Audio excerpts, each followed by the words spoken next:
शाम का समय था। आसमान पर डूबते सूरज की सुनहरी रोशनी फैली हुई थी। गांव के एक छोटे से घर के आंगन में एक नौजवान बैठा था, अर्जुन। उम्र केवल 17 साल, लेकिन आंखों में सपनों का समंदर। उसका सपना था राष्ट्रीय स्तर का धावक बनना। अर्जुन बचपन से ही तेज दौड़ता था। स्कूल की खेल प्रतियोगिताओं में वह हमेशा आगे निकल जाता। लेकिन जब जिला स्तर पर खेलने का मौका आया तो उसकी गरीबी उसके सामने दीवार बनकर खड़ी हो गई। अन्य खिलाड़ी चमकदार जूते और ब्रांडेड ड्रेस पहनकर आए थे, जबकि अर्जुन पुराने फटे जूतों में दौड़ रहा था। भीड़ देखकर वह एक पल को घबरा गया, पर फिर खुद से कहा, दौड़ जूतों से नहीं, हौसले से जीती जाती है। वह दौड़ा, और दौड़ा भी ऐसे जैसे पैरों में आग लगी हो। नतीजा, अर्जुन ने पहला स्थान हासिल किया। जिले में जीतने के बाद उसे राज्य स्तरीय प्रतियोगिता का टिकट मिला। अब उसे ट्रेनिंग और बेहतर साधन चाहिए थे, लेकिन तभी उसके पिता बीमार पड़ गए। घर की जिम्मेदारी अचानक उस पर आ गई।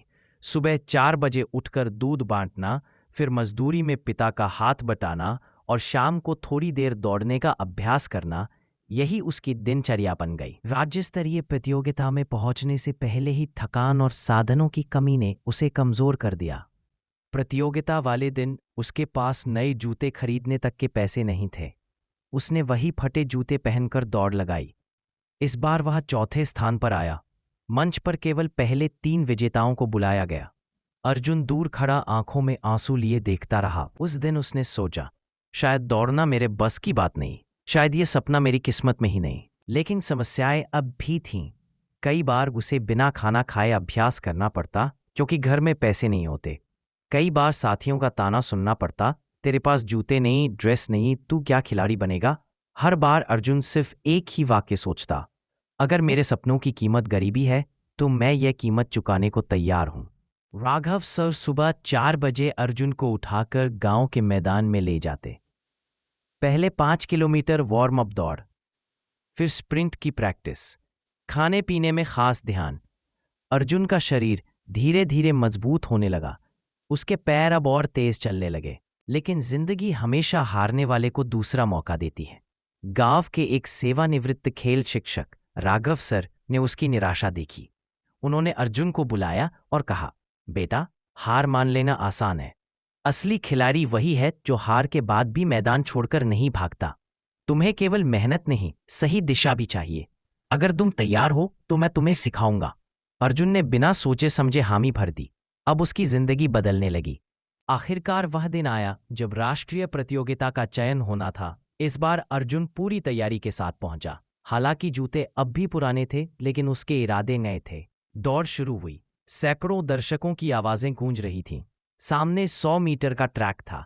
सीटी बजते ही सब धावक आगे बढ़े। पहले कुछ सेकंड में अर्जुन पीछे रह गया, लेकिन उसने हिम्मत नहीं हारी। उसने अपने गुरु की बात याद की, अंतिम 20 मीटर में अपना पूरा दम लगा देना।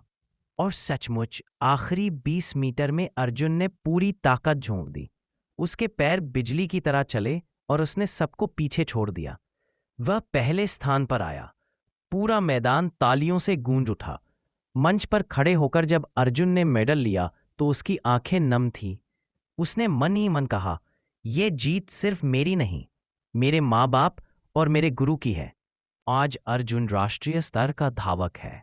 उसने कई पदक जीते हैं, लेकिन जब भी कोई उससे उसके संघर्ष के बारे में पूछता है तो वह मुस्कुराकर कहता है, मैं जीत का असली स्वाद हार के कारण ही समझ पाया।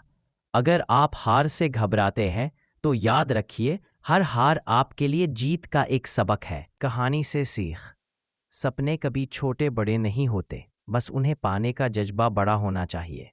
2. साधन की कमी रुकावट नहीं, बल्कि मेहनत की आग को और तेज करती है। सच्चा गुरु और सच्चा विश्वास इंसान को असंभव को भी संभव करवा देता है। 4. हार अंत नहीं है, बल्कि जीत की शुरुआत है।